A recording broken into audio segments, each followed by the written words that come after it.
a ONG mexicana, ela faz um estudo internacional, ela analisa todas as cidades do mundo que tem mais de 300 mil habitantes e faz um ranking, já historicamente já sempre fez esse ranking das 50 cidades mais violentas do mundo.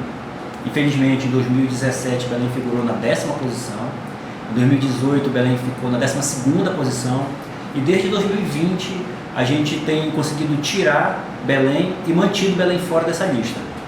Tanto Belém quanto os demais municípios do Pará que têm essa população, Santarém, Castanhal, Ananindeua, todos esses municípios também não figuram nessa lista. Então nenhum município do Pará hoje figura na lista dos 50 municípios mais violentos do mundo. Lembrando que essa lista ela tem 10 cidades brasileiras, 50 municípios no mundo, tem 10 cidades que são brasileiras. Tem cidades americanas, mexicanas, colombianas, africanas. No Brasil, várias capitais fazem parte desse ranking, infelizmente, e o Pará pode hoje dizer que está fora desse ranking. E detalhe, Belém está muito longe, inclusive, dessa posição, até porque a 50ª posição, a posição número 50, ela é uma cidade que tem 29 mortes por 100 mil habitantes. Belém está na faixa de 14, ou seja, está muito distante ainda disso. Lembrando que quando nós assumimos em 2018 para 2019, Belém tinha quase 70 mortes por 100 mil habitantes, de mais de 70 para 14 é um avanço muito grande. Então a principal comemoração que a gente faz é estar fora desse ranking que ninguém quer fazer parte. Então hoje nem Belém e nem qualquer outra cidade do estado que poderia estar nesse ranking está. Lembrando que nós já tivemos Ananindeua, Marituba, Altamira, várias cidades que tiveram em rankings nacionais, entre as cidades mais violentas do Brasil. E hoje, tanto Marituba quanto Ananindeua, elas são referências em termos de redução da criminalidade, todas acima de 50%, 60% de redução. Esses municípios já também tiveram manchetes nacionais relativas à grande violência, em especial Marituba e Ananindeua, que figuraram em um período como as cidades mais violentas do Brasil. Nós assumimos a gestão da segurança pública como uma missão. Belém e o Pará como um todo viviam um clamor por segurança pública. Se você perguntasse para cada cidadão qual era o principal gargalo, qual era o principal problema do Estado, ele dizia que era a segurança. Nós conseguimos sair daquele patamar em que a segurança pública era o item 1 da população. Não que ele não seja importante, ele é importantíssimo, porque todos dependem da segurança pública. Do mais pobre ao mais rico, ele depende da segurança pública, diferente da saúde, da educação, em que se pode ter um plano privado, uma escola privada. Na segurança pública, todos dependem das forças de segurança. E nós conseguimos sair, um estudo agora do Monitor da Violência, do G1, ele atestou que o Pará foi o estado que mais reduziu a taxa de mortalidade por 100 mil habitantes.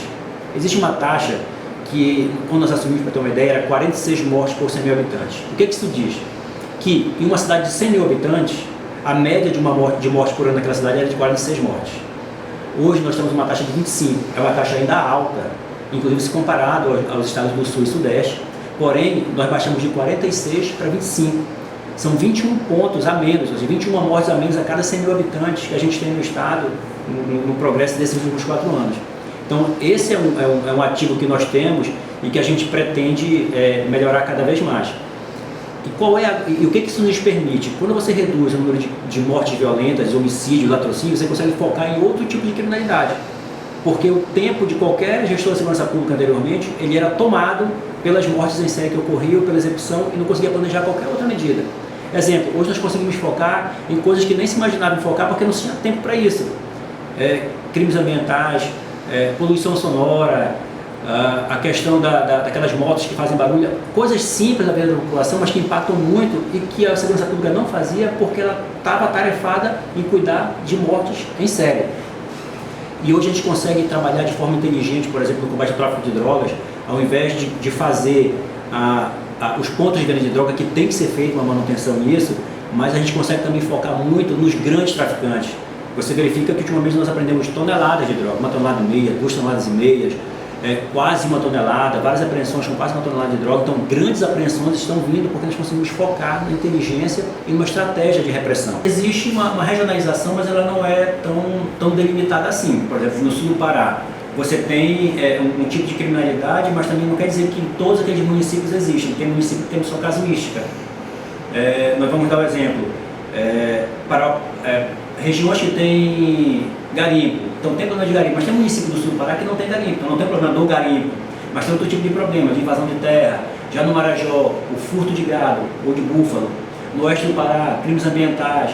Na região nordeste do Pará, felizmente nós passamos já do período muito triste do Pará, entramos num outro número que é bom se comemorar, mas saber também que pode fazer mais, que é do rouba-banco.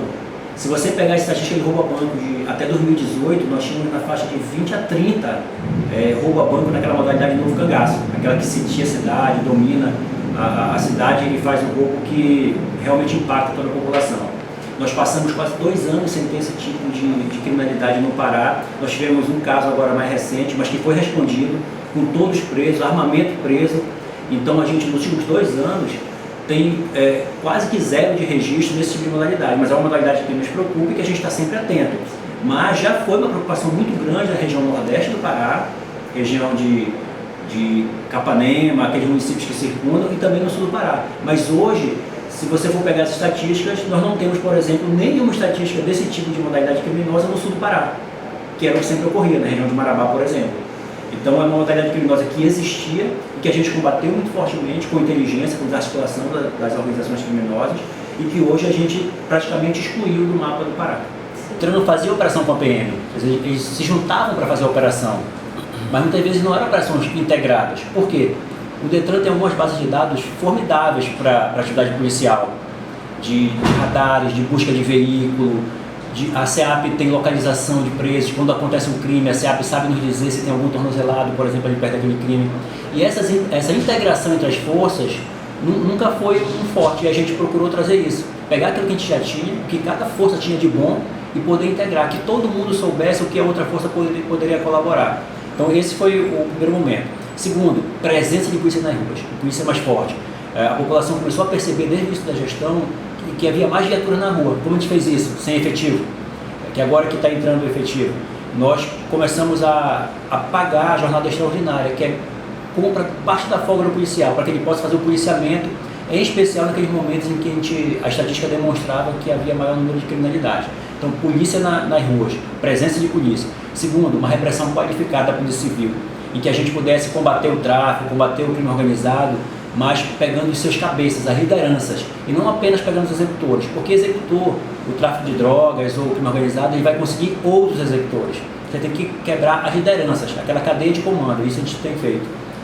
E o terceiro ponto foi o forte controle penitenciário. Não há dúvida de que a gente passou aquele momento de grandes fugas em presídios, tentativas de resgate, rebeliões, e que hoje a gente tem realmente um controle da cadeia dentro do estado do Pará. Além de, a gente ter mandado mais de 70 lideranças criminosas para fora do estado, algo que não se fazia há muito tempo quando nós assumimos. Então, esses 3 momentos, a presença de polícia nas ruas, uma repressão qualificada da polícia civil e um forte controle penitenciário, claro, atrelado também a um fortalecimento da perícia, em que é uma prova fundamental para a gente poder amarrar as provas dentro dos inquéritos policiais. A região metropolitana de Belém presencia hoje um momento bem diferente do que a gente recebeu. O Estado já avançou bastante, de modo geral, falando do interior. Desde 2022 nós implantamos o projeto Segurança por Todo o Pará, que é justamente pegar a experiência da região metropolitana de Belém, levar para o interior, mas conversando com quem trabalha lá na ponta. Saber qual é o tipo de crime que repercute naquela região, porque o crime que mais repercute no Marajó não é o mesmo crime que repercute no sul do Pará, no oeste do Pará. Então nós levamos a estratégia de segurança, mas como ela será desenvolvida, o que precisa de aporte, de reforço policial, de reforço logístico, é decidido in loco com os gestores regionais. Muito fortemente, nós conseguimos prender todas as lideranças que estavam no estado, conseguimos prender várias lideranças que estavam no Rio de Janeiro e em Santa Catarina. As únicas lideranças que ainda estão soltas com mandado de prisão já decretado estão escondidas justamente fora do estado, porque elas sabem que no estado do Pará elas não conseguem se esconder.